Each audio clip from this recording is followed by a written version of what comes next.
Bharat eight 2047।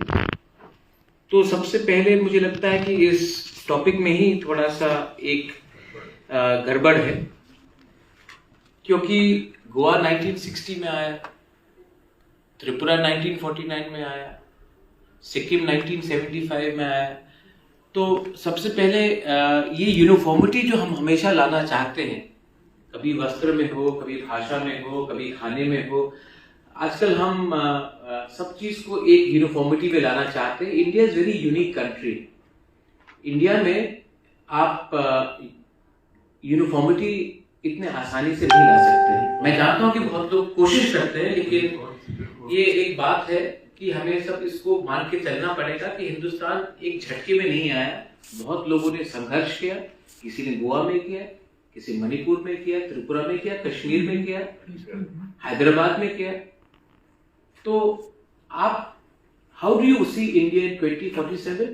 There are many inaccuracies as well. Let me start. The earlier speaker spoke about education. आपने शिक्षा के बारे में बात की। मैं आपको नॉर्थ ईस्ट के बारे में थोड़ा बात बताना चाहता हूँ, because I think this room is filled with north east, because most of my Tipra Motha MLAs are here. मेरे राज्य में त्रिपुरा में हमने सबसे पहले सेंट्रल यूनिवर्सिटी 2006-2007 में आजादी के 60 इयर्स के बाद एक राज्य को एक सेंट्रल यूनिवर्सिटी मिला। इससे पहले हमें कहीं और जाना पड़ता था अगर आपको क्वालिटी सेंट्रल यूनिवर्सिटी आपको शिक्षा चाहिए थी। then you would have to travel to Meghalaya or maybe to Assam or maybe to Delhi or Bombay, Mumbai. But in your own state, we do not have a central university. We talk about India at 2047, and यहां मैं आज मुंबई में आया हूं। मैंने सुना एक दो विधायक बात कर रहे थे कि now we are doing DNA testing. मैं तो अनुसूचित जनजाति हूं, बहुत लोग अनपढ़ गवार भी बोलते हैं। मेरे खुद के कजन ब्रदर्स लोग मुझे जो दिल्ली में हैं, जयपुर में हैं, they often consider me a lesser royal, because we're from the northeast. मैं आपको एक बात बोलना चाहता हूँ। यहाँ में लोग, मैं आज सुन रहा था, they were talking about DNA, they were talking about cancer research, stem cell research. मेरी यहाँ में एक विधायिका है, she comes from Gandhatwisa and Dhalai. People still die of meningitis, diarrhea and malaria. So you can't talk about India by ignoring a certain part of India. मैं आपको बोलता हूं how I see India in 2047. Many people measure India by GDP. Many people in this country measure India by G20. Many people in this country measure India by our image abroad. I measure my India, and I'm going to keep it to maybe 8 minutes, 1 minute extra I'll speak. I see my idea of India if my community, which is only 8 to 10 lakhs, 12 lakhs, can be around in 2047, speaking our own language, wearing our own clothes, and surviving in a 1.8 billion or 2 billion population.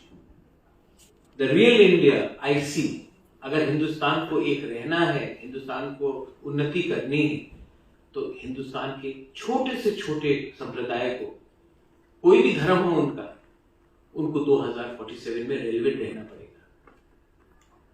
अगर आपकी identity नहीं रहेगी तो हिंदुस्तान क्या है, भारत क्या है? विश्व में सब आपको ताली मारेंगे, आपके लिए ताली मारेंगे, लेकिन अगर एक नॉर्थ ईस्ट का एक क्षेत्र से अगर हम बचेंगे नहीं, हमारा वस्त्र नहीं रहेगा, हमारा भाषा नहीं रहेगा, हमारा आइडेंटिटी नहीं रहेगा, हमारा अस्तित्व नहीं रहेगा, तो ये कौन सा भारत के बारे में हम बात कर रहे हैं? बहुत लोग, मैं भी उस समय जिंदा नहीं रहूंगा, लेकिन हमारा जो संप्रदाय है, हमारा जो जनजाति है, हमारा जो ट्राइबल है, जो इंडिजिनस है, वो 2047 में सर्वाइव करेगा कि नहीं करेगा? Sir, you spoke about electoral reforms. let me tell you, the biggest problem in this country, according to me, is we talk about हम दो हमारे दो, लेकिन in India, population is the only thing which makes you win elections. Today, I don't know if somebody is from Uttar Pradesh, but Uttar Pradesh decides what 30% of India is going to decide. So we who come from Northeast, Sikkim, Mizoram, Tripura, Nagaland, Meghalaya, what say do we have in this Indian democracy? Is this country based on population? Are you going to reward population and not diversity? But what I see is that if India has to prosper in 2047, you'll have to change the democracy as we say. We are supposed to be grateful for the great democracy. The great democracy these days only rewards numbers.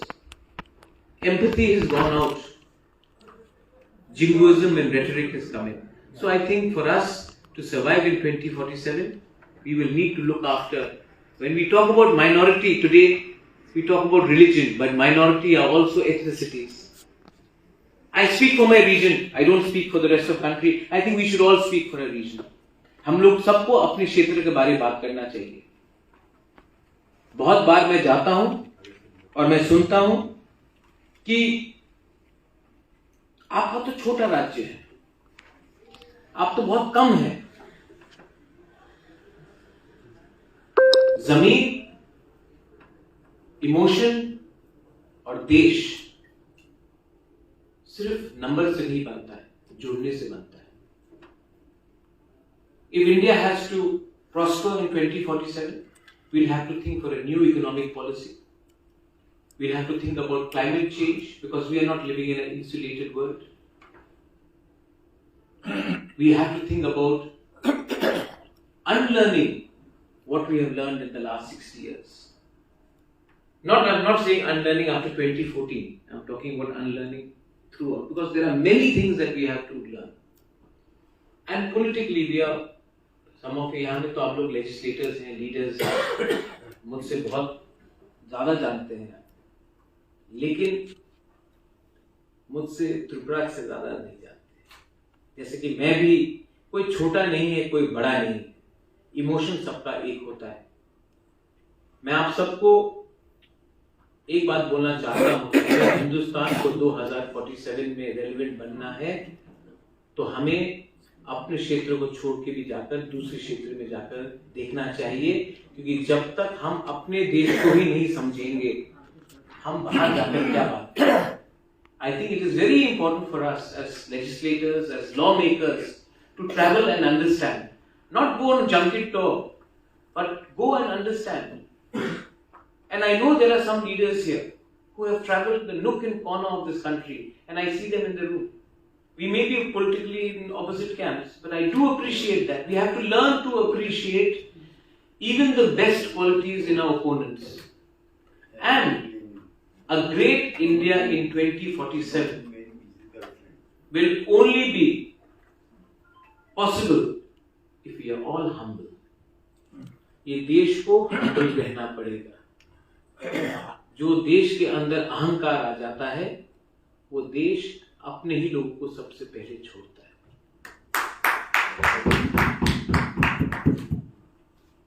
Finally मैंने थोड़ा ज्यादा समय लिया. मैं आपसे भी चाहता हूं कि आप भी इस सेशन के बाद हमसे बात करें. हम भी आपसे सवाल पूछिए, आप भी सवाल पूछिए, लेकिन हॉस्टिलिटी नहीं होना चाहिए.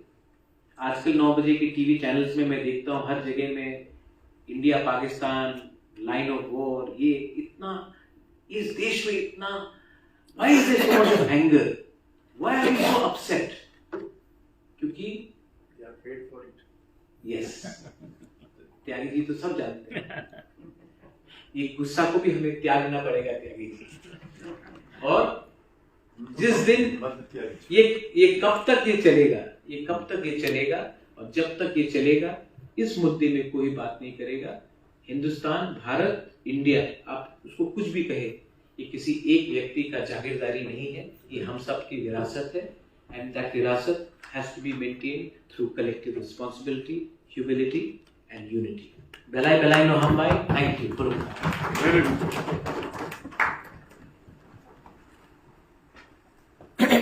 Thank you so much, Pradyut, for that very articulative speech and also underlining the importance of diversity and identity. Thank you. I would like to request Shri Sanjay Nirupamji, former President Mumbai Regional Congress Committee and former Member of Parliament of Lok Sabha. Sanjay ji. Former member of Shiv Sena.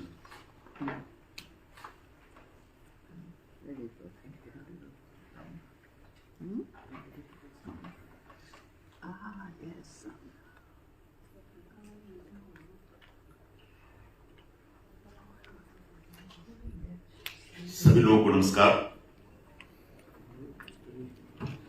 सबसे पहले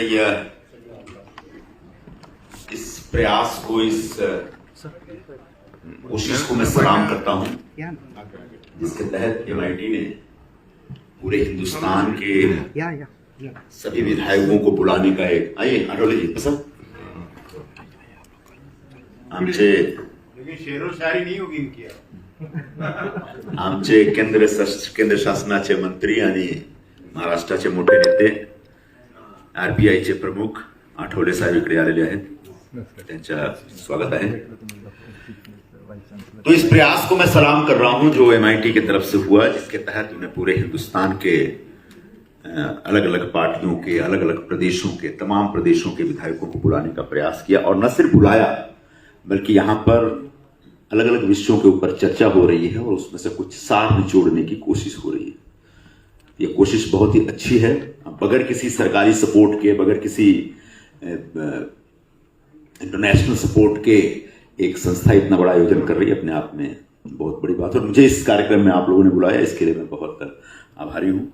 India at 2047, मैंने आज से 24 साल बाद हिंदुस्तान की क्या स्थिति होगी, हिंदुस्तान कैसा होना चाहिए, हिंदुस्तान क्या होगा, इस बारे में आप लोग कुछ एक मंथन कर रहे हैं और कुछ उसमें मेरी राय जानना चाहते हैं। सबसे पहले तो 2047 में हिंदुस्तान में लोग कितने होंगे, पहले ये कल्पना करना बहुत जरूरी है। आज हम हर साल लगभग 1 करोड़ के आसपास हमारा पॉपुलेशन बढ़ता है।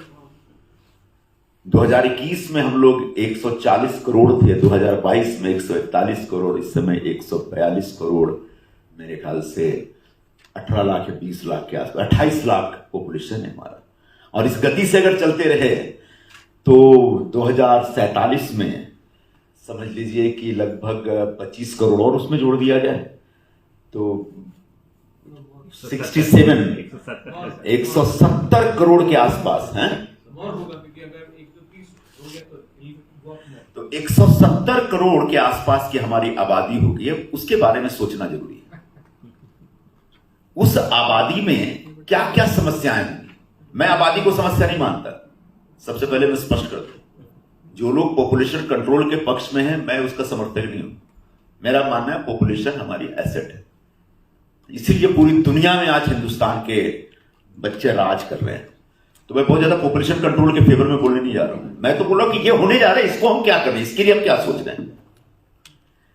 2014 में हमारे देश में जो भूखमरी के शिकार लोग थे वो 19 करोड़ लोग थे। 2022 आते आते जो भूखमरी के शिकार पॉपुलेशन है वो 35 करोड़ हो गए।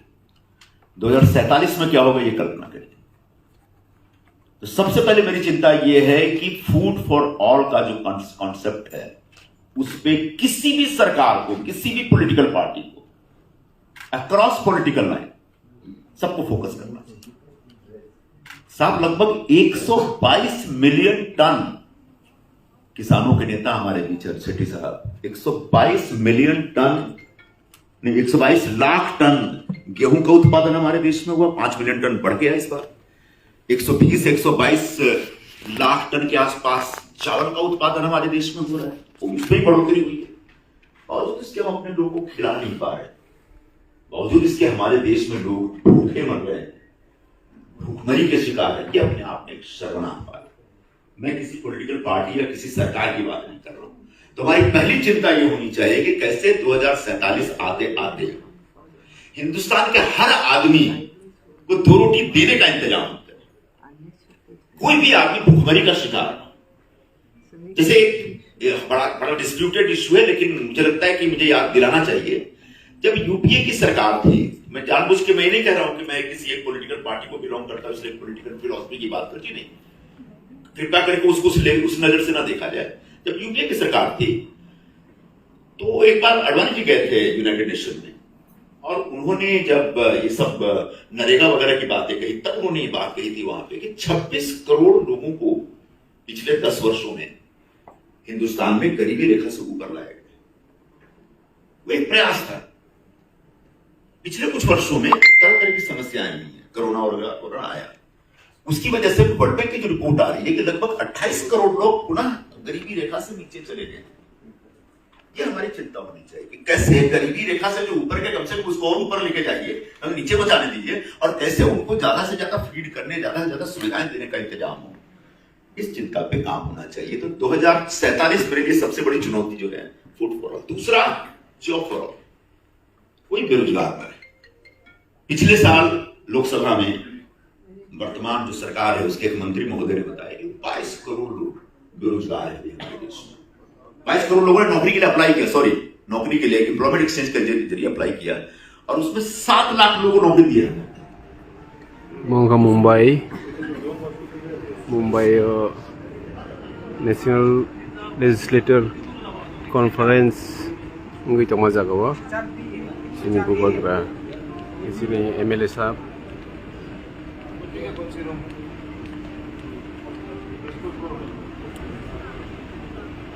नेशनल कॉन्फ्रेंस sini त्रिपुरा निंगui sini त्रिपुरा थनी sini gubernur लेक्चर नारगे पैख्या मौका मुंबई नि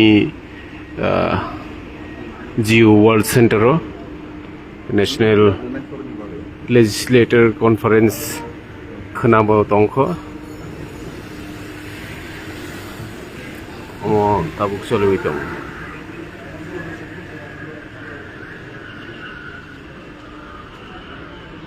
It is in Mumbai.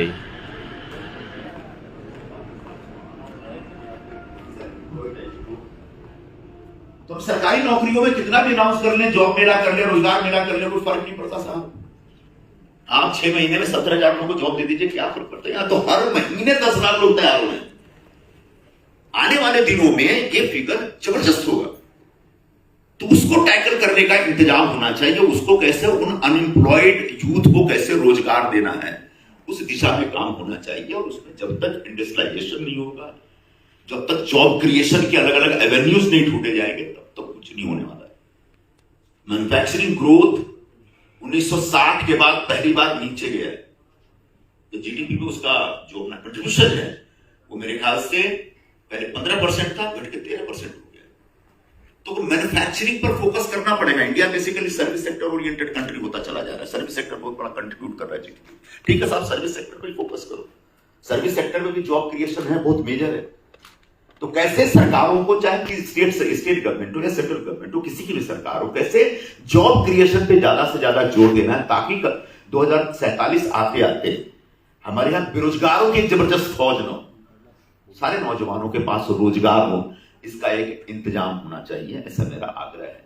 तीसरी बात, ये हिंदुस्तान इतना बड़ा देश है, 6 से ज्यादा रिलीजन है, पता नहीं कितने जातियां हैं, 1,500 से तो ज्यादा भाषाएं हम लोग बोलते हैं, अलग अलग जातियां, अलग अलग समाज, अलग अलग बोलियां। तो एक बड़ा ही डाइवर्सिफाइड किस्म का, डाइवर्सिफिकेशन मतलब एक हमारे सोसाइटी का एक बहुत बड़ा वो है, करेक्टर है। तो इसको इसमें जितना सामंजस्य, जो बात त्रिपुरा वाले हमारे साथ ही कर रहे थे, इसमें जितना आपसी सामंजस्य स्थापित करने की कोशिश करेंगे, उतना ही हिंदुस्तान मजबूत होगा। इसमें हम कोई भी चीज अगर इंपोज करना चाहेंगे, थोपना चाहेंगे, तो उसका रिएक्शन होगा तो सामाजिक वैमनस्य तैयार होगा, सामाजिक द्वंद्व तैयार होगा। जब सामाजिक द्वंद्व तैयार होता है तो सबसे पहले जो प्रभावित होता है वो विकास प्रभावित होता है, डेवलपमेंट कहीं ना कहीं हैम्पर्ड होता है। तो कैसे सामाजिक समरसता तैयार हो समाज में, इस बात की कोशिश करनी चाहिए। फिर मैं एक पॉलिटिकल बात कहूंगा, लेकिन बगैर किसी पॉलिटिकल आग्रह के, पिछले कुछ वर्षों में जो हेट स्पीचेस का जो रिकॉर्ड तैयार हुआ है वो लगभग 6 टाइम्स ज्यादा बढ़ा है 4-5 वर्षों में। 4-5 वर्षों में हेट स्पीचेस देने की जो आदत बढ़ी, उसकी वजह से जो हेटरेट पैदा हो रहा है, जो नफरत पैदा हो रहा है, वो कुछ जरूरत से ज्यादा। तो 2047 में अगर ये प्रक्रिया चलती रही तो हमारे समाज में कितना वैमनस्य पैदा हो जाएगा, उसकी वजह से क्या क्या होगा, इसकी कल्पना भी हम नहीं कर सकते। तो हमारी अभी से कोशिश ये होनी चाहिए कि सामाजिक वैमनस्य को जितना ज्यादा हो के नियंत्रण में रखने की कोशिश की जाए।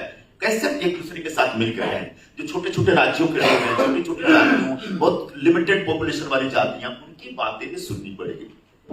एकदम नीचे स्तर पर जो बैठे हुई जातियां, समाज के लोग हैं, उनको भी सुनना पड़ेगा। चाहे किसान का वर्ग हो या मजदूर वर्ग हो, कोई भी वर्ग हो, उसको सुनना पड़ेगा। और उसको मुख्य धारा में कैसे लाना है, उसकी बात कैसे सुननी है, उसको आगे बढ़ने का कैसे मौका देना है, ये होना चाहिए, कोशिश होनी चाहिए। इसके सबसे पहली बात, भारत का जो संविधान है, भारत में जो कानून बना, जो देश में जो व्यवस्था है, उस व्यवस्था का सम्मान होना चाहिए, पालन होना चाहिए। तो निश्चित तौर पर एक समाज में सामंजस्य बना रहेगा। आखिरी बात मैं करके खत्म करता हूं, वो है मेरी चिंता अपनी मेरी पार्लियामेंट्री डेमोक्रेसी।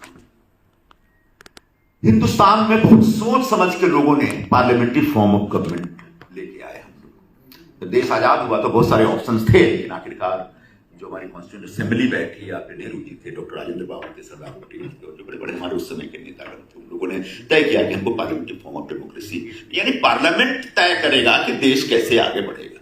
और जब पार्लियामेंट को तय करना हो, पार्लियामेंट के मेंबर को तय करना है, तो पार्लियामेंट को बैठना भी पड़ेगा, पार्लियामेंट को सुनना भी पड़ेगा। और पार्लियामेंट में जो लोग बोल रहे हैं, सुना रहे हैं, उसको सुनने के लिए तैयार भी रहना पड़ेगा, और उनकी बातों को दबाना नहीं पड़ेगा। आपको मालूम है, जब नेहरू जी थे, जब 60s में, यहां तक 60s 70s तक की 130 दिनों तक लोकसभा बैठती थी, पार्लियामेंट बैठती थी साल में, 130 डेज पर ईयर।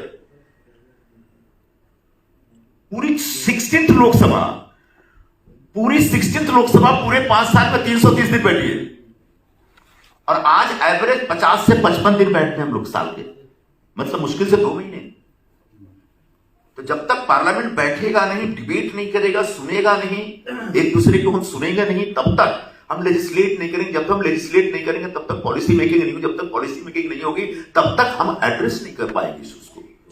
तो पार्लियामेंट्री डेमोक्रेसी 2047 आते आते और मजबूत हो, और हिंदुस्तान की जो आकांक्षाएं, उन आकांक्षाओं को प्रतिबिंबित करने के लिए, उसको रिफ्लेक्ट करने के लिए पार्लियामेंट ज्यादा बेहतर तरीके से काम करे, ये मेरी चिंता है। और मैं चाहूंगा कि 2047 आते आते निश्चित तौर पर पार्लियामेंट पूरे दुनिया, हम कहते हैं हम लोग we are the mother of democracy, तो कम से कम मर्डर ऑफ डेमोक्रेसी हमारे देश में न हो, और डेमोक्रेसी की जो मां है वो और भी मजबूत हो, और हमारे देश की संसदीय जनतंत्र की जो परंपराएं हैं, उन परंपराओं का बहुत अच्छे ढंग से पालन हो, ऐसी मैं 2047 आते आते अपेक्षा करता हूं। आप सबको बहुत बहुत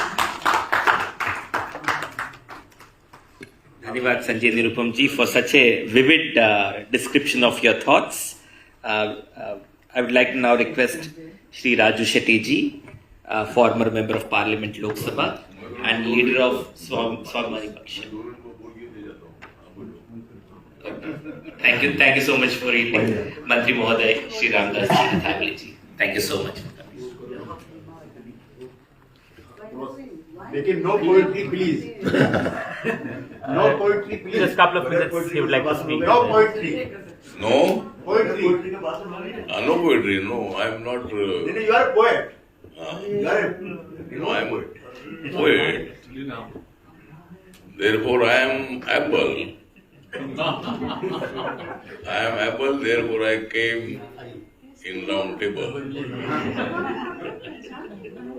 तो बहुत सारे पॉलिटिशियंस से आए हैं, जो मेंबर ऑफ पार्लियामेंट है, मिनिस्टर्स हैं, अपोजिशन के भी हमारे लीडर है, सत्ताधारी पार्टी के भी लीडर है। और इस पार्लियामेंट्री डेमोक्रेसी में हम सभी लीडर ने एक दूसरे को कोऑपरेशन करना चाहिए। सरकार कोई भी हो, डॉक्टर बाबा साहब अम्बेडकर जी ने अपने देश को एज ए ड्राफ्टिंग कमेटी के चेयरमैन के नाते जो कॉन्स्टिट्यूशन दिया है, उस कॉन्स्टिट्यूशन में सत्ताधारी पार्टी को भी महत्व है और अपोजिशन को भी महत्व है। जो कोई भी बिल जब पास होता है तो बहुत बार अपोजिशन के लोग भी उसको सपोर्ट करते हैं और बहुत बार एक मत से भी बिल पास होता है। जब कोई मतभेद होते हैं तो कुछ बिल के ऊपर अपोजिशन अपनी भूमिका रख के विरोध भी करते हैं। तो अपनी डेमोक्रेसी जो है, डेमोक्रेसी अगर समर्थ डेमोक्रेसी बनानी है, मुझे लगता है कि एक दूसरे को कोऑपरेशन होना चाहिए और हाउस का जो कामकाज है ये रोज मतलब हंगामा करना ये ठीक नहीं है। हंगामा करो लेकिन एक दो दिन हंगामा करना चाहिए, लेकिन बाद में कामकाज चलना भी चाहिए। सत्ता में तो जब किसको मेजॉरिटी मिलती है लोकतंत्र में, वो सत्ता में आते हैं और सत्ता में आने वाले हमेशा सत्ता में रहते हैं, ऐसा नहीं है। इसीलिए अपनी डेमोक्रेसी समृद्ध करने के लिए एक दूसरे के मन में आदर भी होना चाहिए। सत्ताधारी पार्टी के संबंध में आपके मन में भी आदर होना चाहिए। अपोजिशन लीडर के बारे में सत्ताधारी लोगों के मन में भी रिस्पेक्ट होना चाहिए और इसी तरह अपनी डेमोक्रेसी को मजबूत हमें बनाना है। तो आज MIT ने, हमारे राहुल कराड़ जी ने देश के तमाम लेजिस्लेटर को यहाँ बुलाया है, बहुत सारे लीडर्स को भी यहाँ बुलाया है, कुछ member of parliament, x member of parliament भी इधर आए हैं और मुझे भी निमंत्रण था, इसलिए मैं भी यहाँ social justice and empowerment state minister के नाते और रिपब्लिकन पार्टी ऑफ इंडिया के लीडर के नाते